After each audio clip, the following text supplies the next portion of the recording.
humans of the world, I'm Pragya Gargi and it's time for another True Crime Tuesday episode. If you're new to the channel, welcome. I sit every second Tuesday and discuss stories about serial killers, cults, paranormal activities, UFO tales, and basically anything spooky gooky.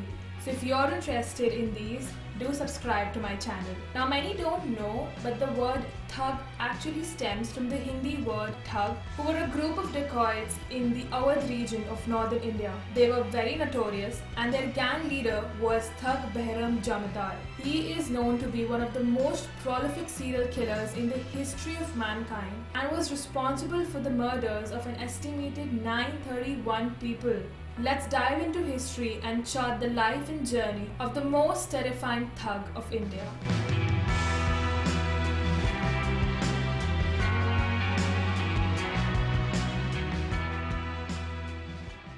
Behram was born in 1765 in a village in the vicinity of Jabalpur in today's Madhya Pradesh. He was said to be a very quiet and contemplative youth and led a very normal life up until he met and befriended Syed Amir Ali. Syed Amir Ali introduced him to a world filled with powerful men who were feared in all the neighboring regions. Behram had initially partnered with a prostitute called Dolly. She was the daughter of a British officer and an Indian woman, and she used to seduce rich Indians and British officers who used to show up at Dolly's gate and ended up being murdered and looted by Behram. This partnership, however, did not last long. It disintegrated, and Behram, along with Syed Amir Ali, started onto his journey and excelled at the life of a thug. Syed Ali was sort of a right-hand man of Behram, and he was nicknamed Firanga owing to his looks. He looked sort of like a white foreigner, and thus people called him Firanga. Fun fact, Aamir Khan's name in the movie Thugs of Hindustan is Firangi. So now you know where that inspiration came from. From 1719, literally thousands of people started disappearing. And the British police and authorities were so worried by it that a team of detectives were flown from England to come to India and investigate this. Things got worse when this team of 5 detectives were all killed and their bodies were not found. However, they had been able to report back to the then Governor General Francis Rawdon Hastings the name of Thug Behram. Under the leadership of Behram, the Thuggis were believed to have grown into a force of 2,000 killers. Entire convoys of traders, complete with British guards, even small bands of sepoys used to vanish without a trace and eventually would be found as a pile of skeletons in a very well-hidden grave. Behram's name was whispered in fear. People were so terrified of him that traders and pilgrims using this route of Delhi Jabalpur to Gwalior avoided taking this path, and the British police actually declared that people should not be travelling alone, they should be travelling in groups and they should be travelling with at least 2 to 3 companions. Oh yeah, he was the original boogeyman. His modus operandi was simple yet lethal. He used a yellow handkerchief with a medallion sewn on it. He would use this piece of cloth to strangle people before looting them. The medallion or the coin used to put a pressure on their Adam's apple and they used to suffocate to death. Sometimes Behram and his gang used a poison called Dhadura, which induced drowsiness in their victims and it facilitated the strangulation. Behram usually chose the role of an infiltrator.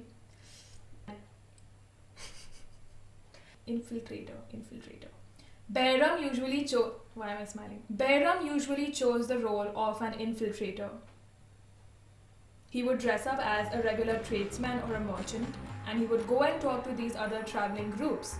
He would befriend them, flatter them and chatter along with them, trying to gain their trust all along. And when these victims were not wary of him, he used to give this sort of a sign and his other members either came and strangled him or sometimes Behram himself used to strangle them. It is said that he loved an audience, so he started killing a few members while the others watched, and this gave him a sort of a thrill. And when he used to start killing the rest of his force, which was hiding perhaps in the forest, in the vicinity, they used to come down on the entire convoy and start killing them off. After killing them mercilessly to leave no trace, they used to mutilate these bodies and bury them in different places, or they used to assign these sort of graves where they used to bury a lot of bodies, and these graves were located in very desolate and hidden areas, so it was very difficult for the British police to find the dead bodies.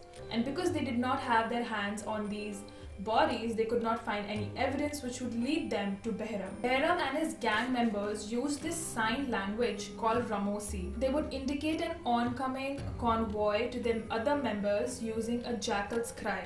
Hearing this cry, Behram and his force used to come down upon the helpless victims. Now this handkerchief, which was used by Behram and it became famous in amongst all of his gang members, was very easy to conceal, because you know that rumal could be used as a sash or a scarf, and it would really not, people would not realize they're actually carrying their murder weapon upon themselves so blatantly. Because of this strangulation method, they came to be known as Fasigar, which literally translates to using a noose. It is said that they used to avoid killing women and children, but bodies have been found, and it is assumed that they used to kill women and children who had been a witness to their crime, and they could not afford to just let them go. One thing to note is that Behram and his gang members had no sort of discrimination amongst themselves. They used to not observe either the caste system, which was very prevalent in India at that time, nor they used to discriminate between their Hindu members or the Muslim members. They all just gathered around for a nice little activity and just take each other's breath away. Dark humor, guys. Thuggis were the pinnacle of organized crime at that time in India. Every member had a task. They used to collect intel on their targets, like how much wealth were they carrying, where it was located, where they were off to, and how many members were there in the convoy. And each and every member knew what they had to do to bring this convoy down. Because the bodies were never found, the British police were having a really tough time. And so, in 1828, Captain William Sleeman was appointed to investigate into Thug Behram and capture him as soon as possible. Sleeman, having been assigned this responsibility, used a classic tactic against organized crime in general. What he did was he granted certain thugs immunity from their crimes. Basically, he said that, I will not punish you if you tell me where your other members are. And it really worked. Now, the Thuggis did not know whom to trust. The Thuggis as a group was said to be operating from the 1300s. But within a decade, Captain Sleeman managed to destroy a criminal organization that was existing since hundreds of years. It took William Sleeman around 11 years and almost cost him his life on 3 separate occasions before he succeeded in capturing the 75-year-old Behram in 1839. He first captured Behram's lieutenant, Syed Amir Ali. Syed Amir was tortured and he was put under immense pressure. His own nephew was hanged in front of his eyes so that he cracks open under this pressure and gives the information out. But Syed Amir was really not ready to open his mouth. The Britishers would not stop at his nephew. They threatened that they would kill each and every member of Syed Ali's family. So eventually he decided to break the trust of Behram and give the police his location. First, he took them to the graves which they had, and the British found skeletons or corpses of around 5 lakh people in total in these graves. Firanga, or Syed Ali, then later helped British to locate and capture Behram. By 1839, Behram had known to kill around a whopping 931 people, and unsurprisingly, he was with a woman when Sleeman and his men broke on him. He was hanged in private in 1839 only, but his corpse was shown to the public. In some sources, I read that the Thuggis did not rob people just for their monetary benefits, but also because they wanted to sacrifice them because they were part of this religious cult worshipping Kali. And these sacrifices were a part of their ritual. I traced this back a little bit, I researched, and I found that Captain Sleeman himself had written a book called Ramasena, which comes from the language which these thugs used, Ramosi, like we discussed earlier. And in this book, Sleeman had stereotyped all Indians, not just these particular Thuggis. He stereotyped all Indians into these wild savages which needed to be tamed so that the British rule would be justified. So it was not related to religious fanatism, but it was this entire story created by Sleeman so that the British rule in India was justified. Sleeman went on to execute hundreds of Thuggis. He deported a lot of them, he persecuted a lot of them, and the entire Thuggi organization became extinct by the end of his entire mission. Oh, fun fact, Captain William Sleeman also discovered the first fossils of dinosaurs in India. He was quite the explorer. If you want me to cover more such unknown serial killers, let me know in the comment section below. Next, I will be coming out on a very fascinating video about 3 most ruthless or cruel queens to ever have lived. If you don't want to miss out on it, please subscribe to my channel, like the video and share it if you found it fascinating. I'll see you with another episode. Take care of yourself till then. Bye bye.